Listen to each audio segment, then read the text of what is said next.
Drop it.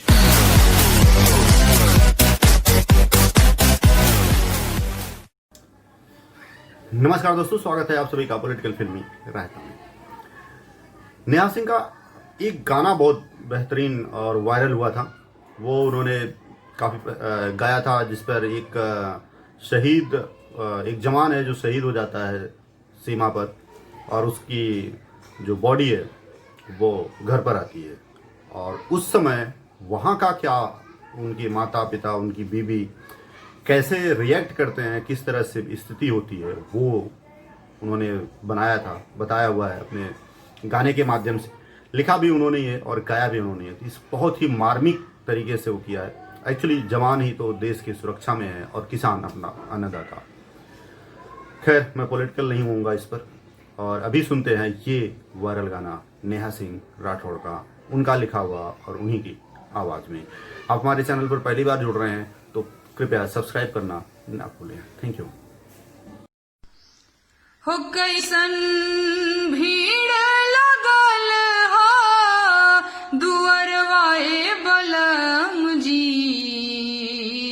काहे तिरंगा में लिपटल अइला घरवाए बलम जी। चूड़िया कंगनवा खन के गोरी रे कलाई में, मांगी के से नुरवा के बा चटकल ललाई रे।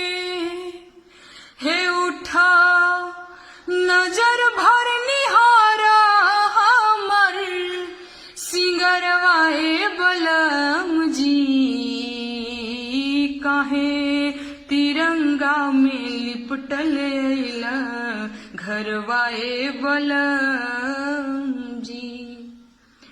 कोठवा अटारी सुन सुन बा नगरिया, गली गली अरवा सुन सुन बा से जरिया। हे पिया बगिया के हवा पापी हरवाए बलम जी, काहे तिरंगा में लिपटल अइला घरवाए बलम जी। सातों जन्म के वादा काहे नानी भैला, पिया नीर मोही है हमके बिसरैला। कि कैसे पार होई जिंदगी के भंवरवाए बलम जी, काहे तिरंगा में लिपटल अइला घरवाए बलम जी। Thank you.